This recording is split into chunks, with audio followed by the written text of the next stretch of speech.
Buenos días y bienvenidos a otro vídeo de ESPA 2 del módulo 5 de ámbito social. Hoy vamos a hablar de la Segunda República. Así que nos bajamos dentro del documento a los contenidos que están en amarillo. En este primer bloque no está en el bloque 2, Historia del siglo XX, y entramos aquí en el enlace de la Segunda República y la Guerra Civil. Bueno, como vemos aquí, pues aquí vemos una bandera que no es la bandera actual de España. La primera franja es roja, la segunda es amarilla y la tercera es morada. Esta fue la bandera de la Segunda República. La Segunda República se dio entre 1931 y 1936 y después estalló la Guerra Civil. La Guerra Civil Española irá de 1936 a 1939 y es de decisiva importancia en la historia del siglo XX porque desembocará en una dictadura, la dictadura de Franco, que va del 39 al 75. Así que, como vemos, gran parte de la historia del siglo XX en España pues ha sido la Segunda República, la Guerra Civil y durante casi 36 años la dictadura de Franco. Y de eso va este tema, de la Segunda República. Bueno, vamos allá. El rey en aquellos momentos, lo tenemos aquí, vamos a ver una imagen suya donde se vea un poquito mejor, era Alfonso XIII. Los Borbones se habían repuesto en el trono, digamos que la dinastía borbónica se había restaurado, y aquí tenemos a Alfonso XIII, que curiosamente pues fue un hijo póstumo, es decir, su padre Alfonso XII falleció y él todavía no había nacido. Así que durante los primeros años de reinado pues va a estar, digamos que bajo la regencia de su madre. Él asumirá la corona con 16 años en 1902 y hasta 1931. Bueno, como vemos aquí, en tiempos de Alfonso XIII, pues digamos que la vida política fue bastante convulsa, hubo distintos problemas que llevaron a que en 1923 el general Primo de Rivera pues diera un golpe de estado. Aquí vemos a Alfonso XIII en el centro de la fotografía y a su derecha a la general Miguel Primo de Rivera. Lo que ocurrió en septiembre del 23 es que Alfonso XIII, ante el golpe de estado de Primo de Rivera, pues lo apoya y le manda que forme gobierno. De esta manera, la suerte un poco del reinado de Alfonso XIII quedó ligada a la suerte de la dictadura de Primo de Rivera. Porque, claro, el rey juró la Constitución de 1876, pero cuando Primo de Rivera da el golpe y le concede el gobierno, pues digamos que se sale del marco de la Constitución. La dictadura de Primo acabó con su dimisión en 1930 y después pues Alfonso XIII intenta volver a la convocatoria de elecciones y a poner en marcha la Constitución de 1876. Las primeras elecciones que se convocan después de la dictadura de Primo fueron en abril de 1931 y eran elecciones municipales, es decir, para elegir a los concejales de los ayuntamientos y a los alcaldes. Sin embargo, las fuerzas de izquierda van a plantear esas elecciones como un plebiscito, es decir, van a intentar demostrarle al rey el apoyo que la República tenía en España y digamos que las listas republicanas ganan en las principales ciudades. Así que Alfonso XIII entiende que no tiene el apoyo del pueblo, abdicó, es decir, abandona la corona y se exilia, se marchó fuera de España. Así que el 14 de abril de 1931 pues se proclama la Segunda República. ¿Por qué Segunda República? Pues porque ya había habido una Primera República a finales del siglo XIX. Como vemos aquí, duró poco, entre 1873 y 1874, y fue un periodo también muy convulso y muy inestable. Aquí vemos, bueno, en las ciudades pues hubo una gran alegría como la proclamación de la República y había muchas esperanzas puestas en ella. Bueno, recomiendo hacer estas actividades, ya sabéis que después en el examen son el tipo de preguntas que caen. Vamos al segundo punto, el desarrollo de la Segunda República. Bueno, La Segunda República intentó constituir un régimen más democrático del que existía y modernizar el país, que se consideraba que estaba bastante atrasado. Y esa modernización va a ser en muchos campos. Por una parte, la Constitución de 1931, la primera constitución, digamos, republicana de la historia de España, por así decirlo, le otorga el voto a la mujer. Así que en las elecciones del 33, que son las primeras que se celebran después de la aprobación de la Constitución, van a poder votar las mujeres. En esa lucha por el voto femenino, pues destacó una diputada del Partido Radical, Clara Campoamor. Y también encontramos a la primera ministra de la historia de España, Federica Montseny. Fue la primera mujer que desempeñó un ministerio.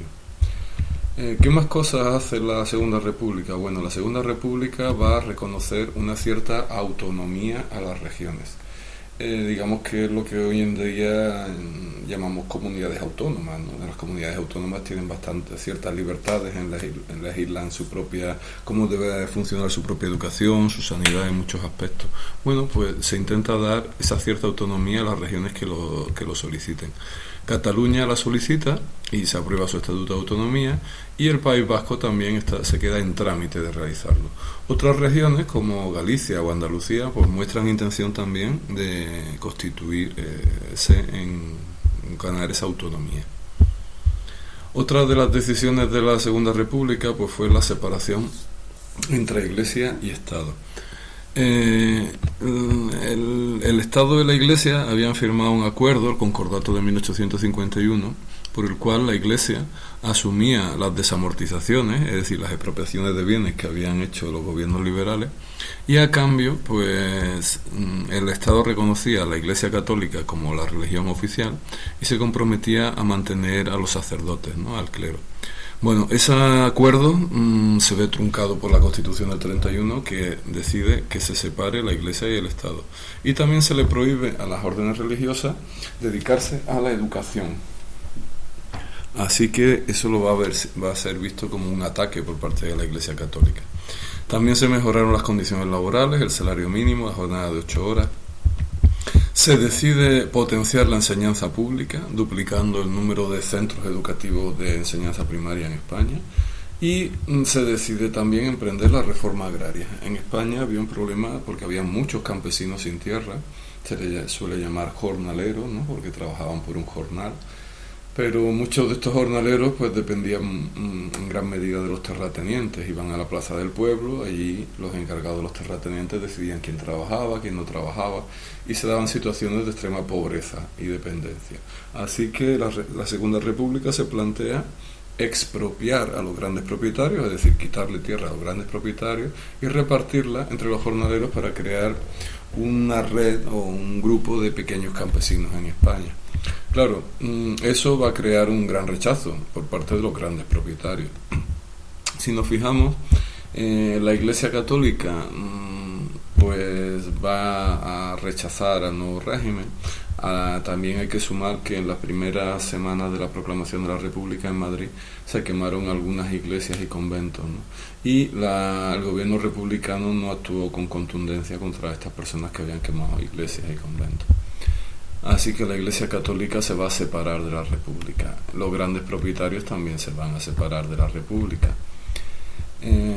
No viene aquí, pero también se emprendieron reformas en el ejército. Se reduce el número de oficiales, se cierran academias militares y se intenta, digamos, que el ejército sea fiel a la República. Pero eso no es tan fácil. De hecho, hay una parte de los militares que desde el primer momento pues se muestran contrarios a la República y que también muestran un gran rechazo a que ciertas regiones de España tengan una cierta autonomía, bajo la frase que muy repetida en la historia de España, que España se rompe. Bueno, aquí nos habla un poquito de la Constitución del 31. Pero bueno, todas estas reformas no se pudieron llevar a cabo, pero se intentaron. Como dice aquí, estamos ya también en una época que digamos que la política se convierte en un fenómeno de masas. Aquí vemos una imagen de Manuel Azaña, un mitin en 1934 dentro de un estadio, ¿no?, de una plaza de toros. Digamos que miles y miles de personas iban a escuchar los mítines políticos, como ocurre hoy en día. Bueno, desde un punto de vista político, la Segunda República se puede dividir en cuatro etapas. La primera, podríamos llamarla etapa constituyente, viene a ser 1931. Hay que formar un gobierno provisional porque se pasa a un sistema monárquico, un sistema republicano, y bajo la presidencia de Niceto Alcalá Zamora.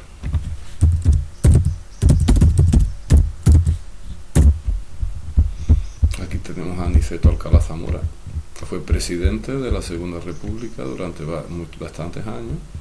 Y, como dice aquí, pues fue un político y jurista español que ocupó varios ministerios durante el reinado de Alfonso XIII y la presidencia provisional de la Segunda República y después cargo de presidente de la República. Era de Córdoba, de Priego de Córdoba.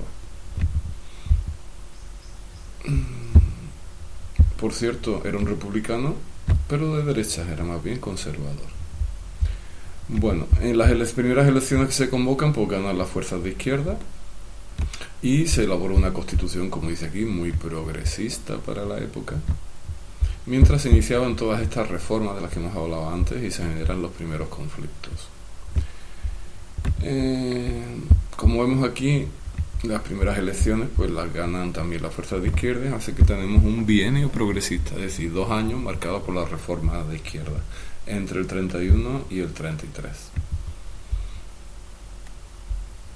El presidente pues va a ser Niceto Alcalá Zamora, el mismo, y el presidente del gobierno, digamos quien va a dirigir el gobierno, va a ser Manuel Azaña. Aquí lo tenemos, Manuel Azaña. Fue político, escritor, periodista, presidente del Consejo de Ministros y presidente de la Segunda República. Destacó por las reformas que implementó durante su gobierno durante el bienio llamado social azañista, es decir, el bienio progresista del que estamos hablando. Muchas de estas reformas pues quedaron incompletas. Y cuando se produce una matanza de la Guardia Civil en Casas Viejas, en Cádiz, pues tanto las fuerzas conservadoras como las fuerzas progresistas le piden la renuncia al gobierno de Azaña, así que convoca elecciones. Y esas elecciones del 33 pues son ganadas por los conservadores, así que del bienio progresista pasamos al bienio conservador, que durará del 33 a febrero del 36. En estas elecciones pues ganarán las fuerzas de centro-derecha republicana y las derechas no republicanas. Se convierte en presidente del gobierno Alejandro Lerroux. Vamos a verlo.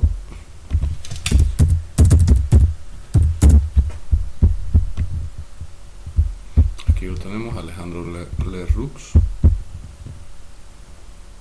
que es también, curiosamente, de la provincia de Córdoba, de la Rambla.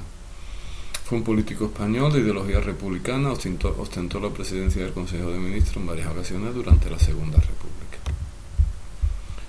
Bueno, y las fuerzas de izquierda se impacientan porque las reformas del periodo progresista no se llevan a cabo y se produce un levantamiento armado, lo que se conoce como la Revolución de Octubre de 1934.